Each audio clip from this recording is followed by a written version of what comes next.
Welcome to Mobile Mailbox Money.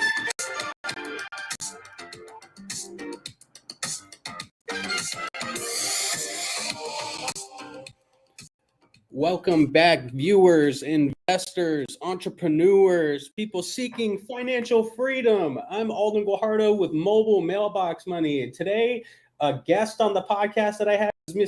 Steve Didier. Met Steve a while ago in Business Network International and have seen his growth, his travels, his fitness journeys, and all the above. So, Steve, if you could just introduce yourself for the viewers that don't know you. Oh, hey, my name is Steve Didier. I should have had an introduction prepared, huh? That's all right. I do a bunch of different things, man. I've got I host a podcast called The Nomad Life. I had a credit repair business for years. I had a real estate business for years. And now I'm kind of working on a new project more in the fitness arena. I'm setting up a free school specifically for guys over 40 who are looking to get back in shape, reinvent themselves, and kind of start the next chapter of their life looking shredded. You know what I mean? Love it. You've been around, been in multiple different sectors. And I think a lot of people are wanting to fulfill a journey like that. And it's great to see how you've parlayed your success into the life and lifestyle that you're wanting, the freedom at the end of the day, to have the freedom to do what you want to do and go after different creative opportunities to, ultimately help other people at the end of the day. So I commend you. We met a couple years ago at Business Network International. And I remember that because you actually helped me convert a client of mine who needed credit repair at the time and ultimately actually bought a home from us. Maybe you can talk about lightly your experience of starting a credit repair company and maybe some challenges that you had at the time and maybe, a couple other ventures that parlayed into.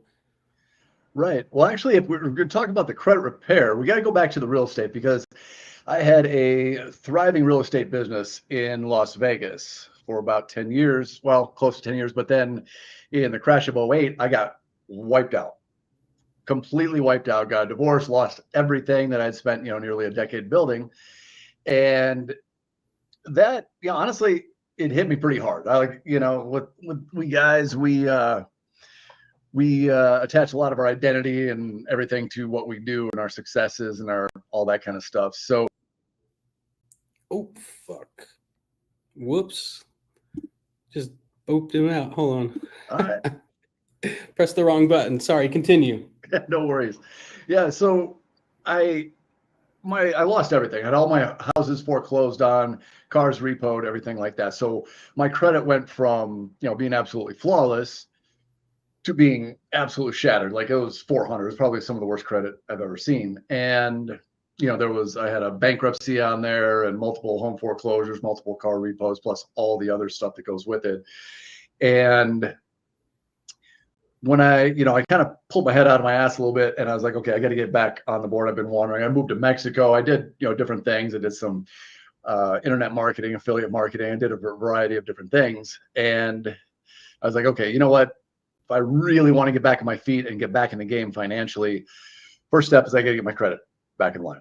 So as I started into that kind of one thing led to another. Next thing you know, I started a credit repair business and it was really lucrative for quite a while and found myself being really, really good at it. So I did that for quite a while. I ended up shutting down that credit repair business a couple of years ago, just because honestly, I wasn't happy. I wasn't enjoying myself. It'd be like that sometimes, for sure. You got to pivot sometimes in order to facilitate, the items that you're trying to accomplish. And it's not always right in front of you at the end of the day, Yeah. And above just about anything else, I don't want to dread getting up in the morning. And it was getting to that point. And so I kind of converted all the knowledge that I have into online credit repair products, business credit products that people can just buy and do their thing. And I just marketed those. And I made the decision to myself too, because part of I didn't like it. And the other reason that I closed it down is because I really wanted to travel more, and I was kind of limited because with that business, I had to be on the phone with people. I had to be doing coaching with clients and everything else. And I had to do that. So I had to be in these time zones. And I really wanted to spend more time traveling globally. So those are really the two reasons I shut it down and decided that anything I'd be doing from here on out would facilitate me both feeling, a sense of satisfaction in what I do and purpose, and also allow me the flexibility geographically. So after I shut that down, I was able to go spend a year in Southeast Asia, wandering around, and Thailand, Vietnam, Philippines, and absolutely love it. I can't wait to get back.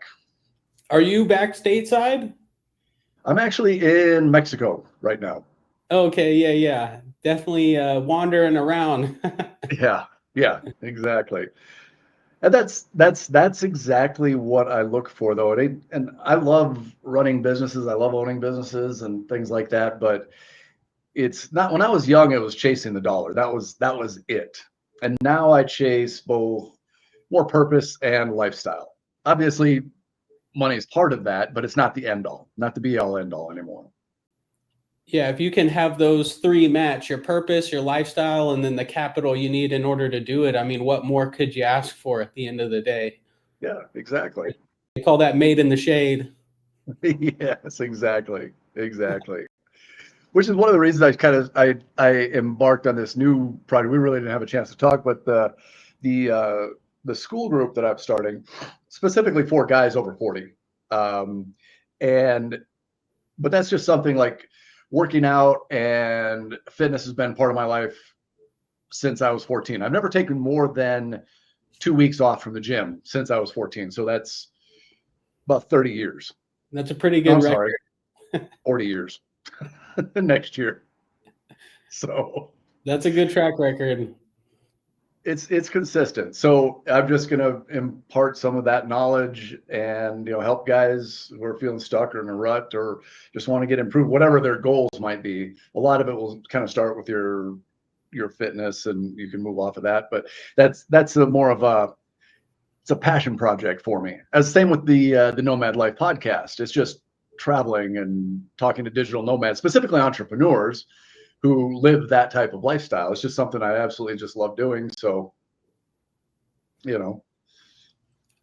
Love the next gen of, fitness incorporation into success. At the end of the day, your health is your wealth, and if you're tired or unmotivated and not feeling great, the gym will do a lot of things. It'll do a lot of wonders, and to see life turn around from focusing on fitness and focusing on health, it pays in spades. What's your experience with that, just specifically? Well, I know that I don't have I do kind of have a transformation experience in that when I was in Thailand, I was training Muay Thai. And, I was 52 at the time or whatever, and training with the pro fight team. And I ended up tearing the hell out of my rotator cuff. Skills are still there, but apparently my body's durability is not quite there. So I tore the rotator cuff, and I wasn't able to work out my upper body for a long time when I was going back and forth with treatments and do I have surgery or how bad is it? And I lost so much weight and I was really out of it. And it really put me into a funk mentally and emotionally, because it's a part of my life, but it makes us feel better. If you want energy, move more. If you want to feel better about yourself, get in better shape. If you want to have more confidence, it's tough being unconfident when you're built and you're confident in the way you look and you feel good and your energy's up. And that transfers to every single other thing you do in life, whether it's business or your relationships. All that to me is rooted in your health, your vitality, your energy. Pays in spades, to say the least. It's hard to be unmotivated when you're looking good at the end of the day. Yep. Your online presence is pretty cool, man. Followed, your growth and such over the past couple of years. You post credit information, the Nomad podcast, kind of show your personal journey over the past couple of years of traveling and things like that. you get pretty good views online. Maybe you could just touch about how maybe that's maybe changed for you, what you do, and with this new venture. Is that all online that you're offering, or maybe you could touch on those items? You know what? Social media is something I've got to force myself to do. I forget. And I was looking back at my Instagram profile with my girlfriend, and I think I end up posting like once a month. It's just, it's not enough. When I was doing the credit and I was putting out like a video a day, I was doing that for a long time, and my YouTube channel was doing pretty good and all that. But it was a little bit of a grind, especially toward the end, because like I said, I was not enjoying myself. I didn't want to have more conversations about credit, but you do what you got to do to keep leads coming in. But honestly, I am that's part of my second half of the year, my third quarter and fourth quarter goals, is to really focus on my online presence. And a lot of that is going to be to feed the free school group, for the fitness and all that kind of thing. But it's just good in terms of branding and exposure and everything else. A lot of my opportunities, like for a variety of different things, came from just putting YouTube videos out there. Like I had a couple channels monetized back in 2013.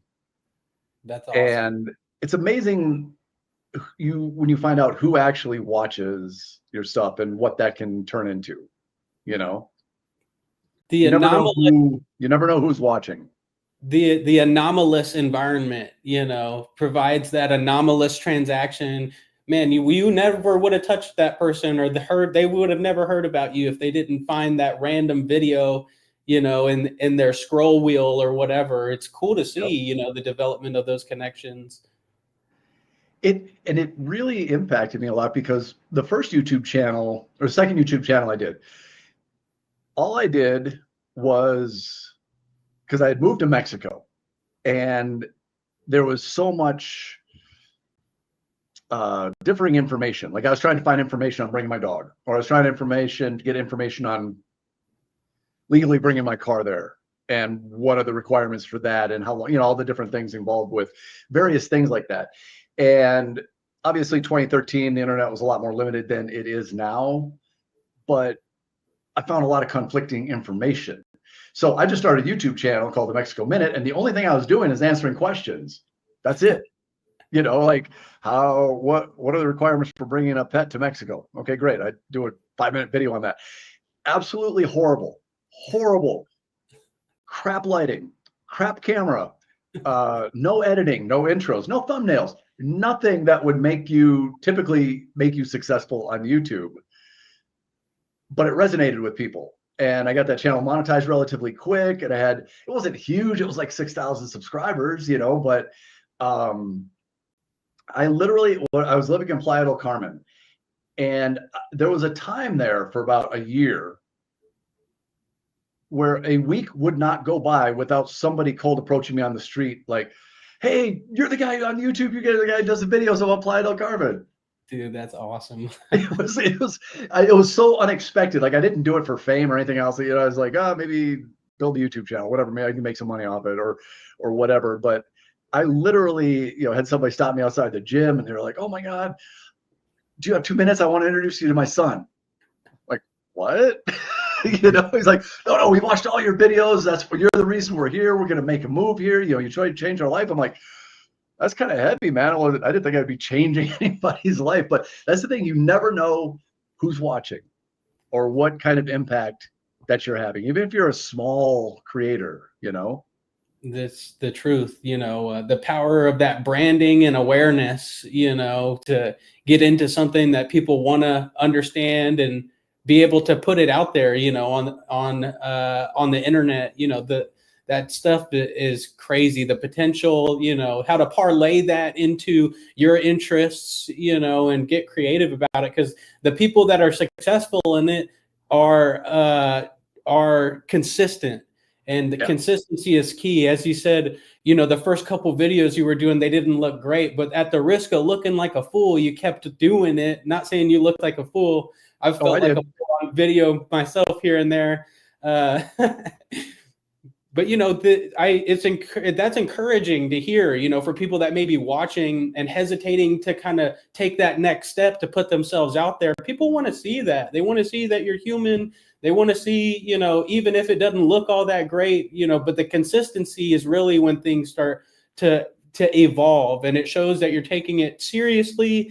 And, it's not just a frivolous item, that you're doing on the side or whatever. Anyway. Oh, it's true.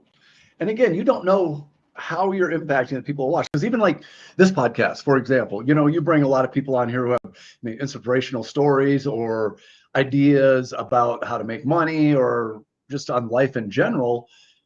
You might really, there might be that just random person out there watching it and they get that idea for something, or it sparks their desire, like, okay, maybe I can have a better life or whatever it is, but you just never know. And that's really where it ties into purpose, because I finally kind of understood that. And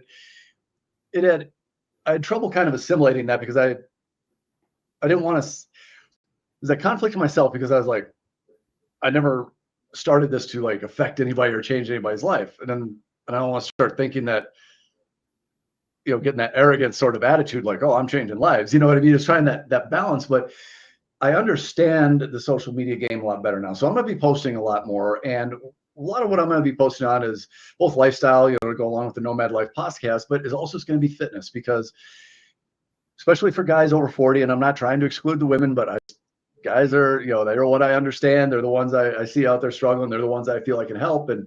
And you can literally, and I'm not saying this with any sort of arrogance again, but you can literally save somebody's life. If something I do motivates this guy to get off the couch and start a workout routine, and it staves off a heart attack, or it staves off diabetes, or it staves off hypertension, and he's there to live a longer life for his kids and his family, that's putting out good to the world. That's why I'm making the group completely free as well. Love it. The emotional satisfaction of doing stuff like that, we're called to serve at the end of the day, and to go out and put good out into the world at the end of the day. There's not all that many people doing that, and to do it for free, I commend you. On the Nomad podcast, maybe we could touch lightly on that. Who are kind of some of the people that you've come across that have inspired you, that have fulfilled that lifestyle? Man, I've been so fortunate to get just some amazing guests. You get people with such unbelievable stories of reinvention and resurrection. People who, one common thing that I found, and this is also kind of surprising to me, is a lot of people have this kind of idle dream, like, oh man, I wish I could leave this shit job that I hate, this cubicle, and travel the world and do something. For whatever reason, they don't pursue it, or they don't think it's possible, so they just kind of shelf it. And there were a number of people, more than a handful of people that I talked to, that had to have something really significantly negative happen in their life. Like one woman, she got cancer, and that just kind of it changed her mindset. She's like, you know what? The last 20 years, I have been living a life that I truly hate, and I've been putting off this dream that I had. And she's like, if I have a chance, if I survive this, I'm going to live my life completely different. And she did. Started a business helping other people, and started stuff to, Facebook groups and other support groups for women with cancer, and just a whole bunch of different stuff. But that was not an isolated story. So many people, something super bad had to happen to them to get them to pursue their dreams. And I'm not saying everybody should have this dream of traveling the world. That's only for some people. But using it as an example, it's kind of sad that sometimes it takes something traumatic for us to actually pursue our dream, whatever that may be. It almost makes you want to seek hardship at any given time, because out of that hardship comes, stuff that you never would have thought had happened, changing your life, opportunities. Sometimes It takes you getting rocked off standing on your rock, in order for you to actually get that motivation. I see a lot of, stories like that at the end of the day. For the individuals that are watching and are wanting to replicate your lifestyle, where's kind of an opportunity that you see? Maybe what would you recommend to someone that's seeking financial freedom? You've achieved it essentially. We may not be as well off as we want at the end of the day, but you're living your purpose. And what would you recommend to someone that may be watching here today? Figure out what you really want, first of all. And then I mean, not on a surface level, but what you really, really want. Deep down inside, what drives you, what motivates you, what's your purpose. And for me, I love travel. I love the freedom. I love that kind of thing. So anything that I do for the last, years and the years to come will always work toward facilitating that goal and keeping that lifestyle. That's the lifestyle I want. I could hunker down and grind my ass off and do something completely different and make more money, I'm sure, but I wouldn't be happy or fulfilled doing that. So the first step would be to get extreme clarity on what you want. And there's a lot of ways to go about it. Somebody is looking to travel full time, especially since the pandemic, since 2020, there's so many different remote jobs out there.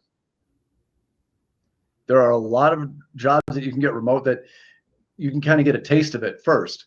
It can be difficult to start your own business or start your own thing, but it's not impossible. I wouldn't dissuade anybody for that. But if somebody kind of want to do something light, they can get a remote job to start. That still gives you that security.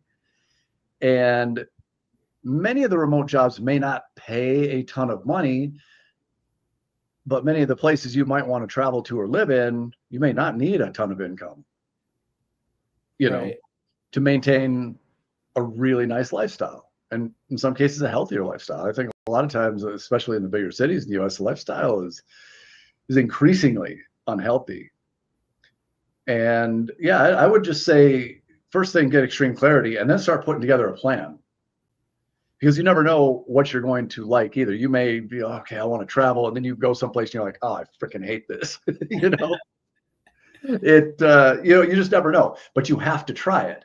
And at the end of the day, you can always go back. And I would rather try stuff and fail, try stuff and not like it, and have those experiences than to end up on my deathbed going, well, what if, man, I should have tried this or I should have done this. That's terrifying to me. That's really scary. Yeah. So right. I think avoiding that is a good place to start. So figure out what you really want, what really lights your fire. And get laser focused on that. Yep. Because there's a way to accomplish it. There is absolutely a way to accomplish whatever you want. You just got to figure it out. There's a lot of resources out there. What's that?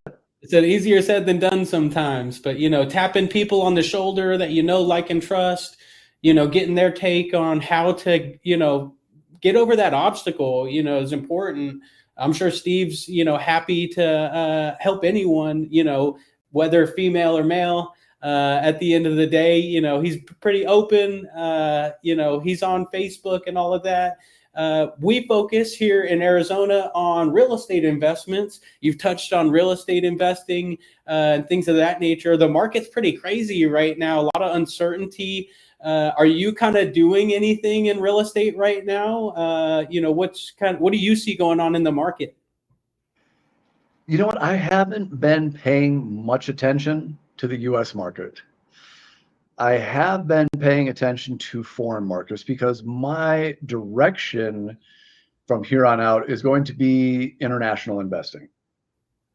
For example, when I was in Manila, this is 2 years ago, I spent a month or two there, and I stayed in a building called the Gramercy Towers, which is like the first what they call hyper amenitized high-rise condo projects right in the Makati district, which is that's like the Fifth Avenue in Manila. It's the rich area right next to Trump Towers. It's right in the center of the financial district.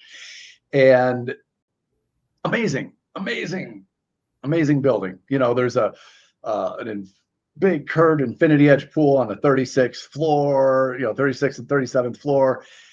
It's just absolutely mind-blowing. And I stayed there. I think 1 month cost me, if I remember right, close to maybe $700 for the month. And I was on 47th floor, amazing unit. The views were just absolutely sick. And it was just, the level of service. They have a concierge downstairs, everything, just what you'd expect. And the woman who managed the unit for Airbnb, she was also a real estate agent. So I was asking her, like, how much would it cost? Like, I wanted to buy this unit, set up exactly how it is, like decked out and this high. And at the time, she said about $80,000. Yeah, sweet luxury experience. Wow. So you can find things like that all over that don't cost, the equivalent to that, say in New York City, would probably be like $2 million. What's the financing like out there? Do they finance is that builder finance, private finance? Do they have bank financing, or is that just kind of cash, or what is that? That would be cash for foreigners. Yeah, that's the thing. And that's the one barrier to investment. But at the same time, you can pick up these condos or mostly condos is what I've been looking at. I looked at some villas in Bali, but that's kind of like a long-term land lease. You do own it. You can build on it. You can do whatever you want, but it's for a certain period of time. But it's a weird mix because no, you can't finance it, but it's not a huge chunk of cash at the same time. Right. Pay $80,000 and own a badass high-rise condo for free, and things are going up like crazy in the Philippines. Things are also going up in Thailand. There's still opportunity. There's a lot of opportunity. A lot of those places my plan is getting 7, 8, or 9 of them all across the globe in different places. And that way they can be making me money via Airbnb, but I can stay in them. Okay, I want to be in Bangkok for this month. I'll just block it out, so I'll have a place to stay wherever I'm at. And, you probably know about this, but exactly how I'm going to accomplish that in a way that's mostly tax-free is setting up a corporation in Dubai. So all of my income from the end of this year on is all going to a corporation in Dubai. And then if you have that corporation, all that money goes in there tax-free. You can get tax-free to a certain degree. Dubai just raised to 9% on some, but I think it's only if you're under 375,000. There's some technicalities there. However, I was talking to my accountant that specializes in international stuff like this, and you can take that money going into there that you're not paying tax. Take all your deductions here in the U.S. The rest goes to the corporation and abroad, wherever, it can be any place, but say Dubai, for example. And then you can have that corporation buy the condo. So you never pay taxes on the money going into that corporation, U.S. taxes. And it's legal. This is no gray area bullshit. This is 100% legal. So you can have that corporation purchase those real estate properties. What did that cost to do in Dubai? Is there like is that citizenship or? No, you can just set up a corporation there. It costs about, it's under $2,000. I think the place that I'm getting it done at, I just talked to them the other day. I believe it was $1,675 or something, under $2,000. Call it $2,000 for the corporate setup. And then there's a small, and it comes to a couple $100 a month or a couple $100 a year to maintain that. And then, there are some costs associated with it, but if you're saving, 30%, you make $200,000 and it goes there and you don't pay the taxes in the US. And you don't have to live abroad necessarily to do that either. which is a cool thing. I think a challenge is pulling profit out of the LLC like that in the States. How would you go about the banking transaction? We've looked into as far as like cryptic tokenization of transaction base, allowing international fluidity of your capital. Just kind of interesting. Have you touched any at all, like tokenization conversations being in the international market? Like crypto and different ways like that. So essentially it allows individuals to transact ownership of like a real property asset through tokenization, which kind of a left field conversation. But international capital's, tough to navigate. It's a big challenge trying to get capital from, say, Dubai to the US or Dubai to a Mexico bank account. How do you exit? You're leaving it in Dubai for now, or? Yeah, and that is the game plan, to allow it to accumulate in there. Please, no, please. All right, we're getting into the tax secrets. Someone came in and told them, stop talking about the tax secrets. Well, I got to be honest, because I haven't purchased a condo overseas with this mechanism yet. So I can't speak on it from firsthand experience, but I have an accountant that specializes in getting the money from here to there, making sure it's legal. You've got a lot of different things that you can do. Like if you're living abroad, for example, you have the earned income, tax credit. I'm drawing a blank on what it's called, but basically you're exempt from paying taxes on your first 125,000 more or less in income if you're living abroad. So I take advantage of that in a big way. You can pay yourself up to $125,000 a year and not pay, like federal income tax. You still have to pay into, what is it? FICA, some of the Social Security type stuff, but you're exempt from federal income tax up to that amount. If there's some things like that, you got to spend, at least 300 days a year outside the borders of the US and different things like that. So there's a lot of different things that you can play with that are perfectly legal. They're written in the tax code, but you got to have somebody who knows how to navigate that. And Right. One of the reasons that I did choose Dubai is because of, the international banking. It's a lot easier. They're a very recognized high-end banking. So I hope it will work out this way. When I buy my first one abroad, is I'll just be able to wire money from the corporate account in Dubai to the individual or company selling me the condo. That's the plan. There might be some hurdles there that I don't know because I haven't navigated that yet. So yeah, fully interesting. Love it. Everything about it. We've approached international investments before. Cool to see the things that are developing. We've gone as far as seeing notes in Roatan. I guess Roatan's a big new destination spot. A couple of people in Sydney, Australia, we got in contact with from the Australian Property Expo. And you touch a lot of people too. I'd love to talk to you on a separate accord about potential, of international raise at the end of the day, because we have the fund that allows, pool portfolio of investments. And that's a 506c accredited investment fund. I come to find out internationally, you don't have to be accredited. So it's strictly for United States citizens that have to be accredited. Anyway, separate conversation. Would love to talk to you about that. But Steve Didier, big time influencer, big deal.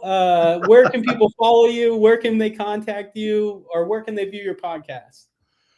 Far from being a big time influencer, man. But yeah, if people want to tune into the podcast, it's on all the regular podcasts. It's called The Nomad Life. The website for that is thenomadlifepodcast.com. All the episodes are there. Other than that, it's just pretty much my name. on all, whether it's Instagram, Facebook, TikTok, LinkedIn, YouTube. If you Google my name, just like it is there on the screen, it'll all pop up. So, and I'm going to be posting a lot more. A lot of my, like I told you at the beginning, it's a lot of my, I'm not super active on social media, man.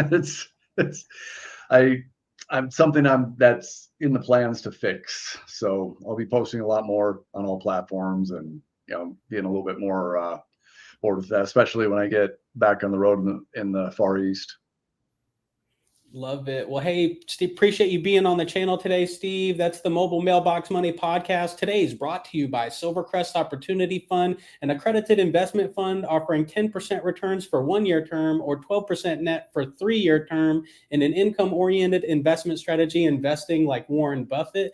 So appreciate the viewers here today. Like, comment, follow, and subscribe. Go back and view the previous content. Call Steve. Let him know you want to get your life together. We'll see you next time. Whoops. Nice.